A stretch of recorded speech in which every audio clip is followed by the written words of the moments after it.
بسم اللہ الرحمن الرحیم۔ السلام علیکم۔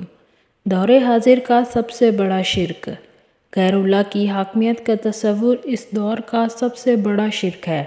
بادشاہی صرف اللہ تعالیٰ کے لیے ہے، اور اس کی بہترین تعبیر علامہ اقبال نے اس طرح کی ہے: سروری زیبا فقط اس ذات بے ہمتا کو ہے، حکمراں ہے ایک وہی، باقی بتان آزری۔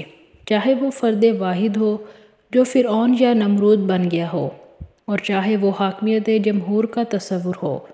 یہ بات سمجھانے کے لیے میں نے بارہا یہ تمثیل بیان کی ہے کہ گندگی کی کوئی ٹن و وزنی گٹھڑی خواہ ایک شخص کے سر پر رکھی ہو اور خواہ اسے تولا تولا ماشا ماشا تمام لوگوں میں تقسیم کر دیا جائے، گندگی تو گندگی رہے گی۔ فرعونیت اور نمرودیت یہ تھی کہ ایک فرد اقتدار اعلیٰ کا مدعی تھا۔ فرعون نے کہا تھا، کیا مصر کی حکومت میری نہیں ہے اور یہ نہریں میرے نیچے میرے زیر انتظام نہیں بہہ رہی ہیں؟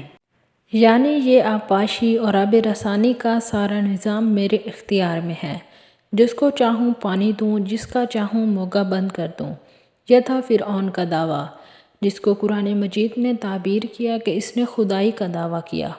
لیکن یہی معاملہ آج یہ صورت اختیار کر چکا ہے کہ خدائی کا دعویٰ تقسیم ہو گیا ہے، اسے تمام لوگوں میں تقسیم کر دیا گیا ہے۔ چنانچہ نظری اعتبار سے سب حاکم ہیں۔ عوام کی حاکمیت یعنی کہ پاپولر سوورینٹی کا یہی مطلب ہے، لیکن جان لیجئے کہ اسلام کے نزدیک حاکمیت صرف اللہ تعالیٰ کی ہے۔ آسمانوں اور زمین کی حاکمیت کا حق صرف اسی کو حاصل ہے، اور بالفعل بھی وہی حاکم ہے۔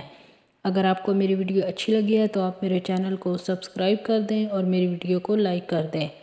بہت جلد ایک نئی ویڈیو کے ساتھ حاضر ہوں گی، تب تک کے لیے اللہ حافظ۔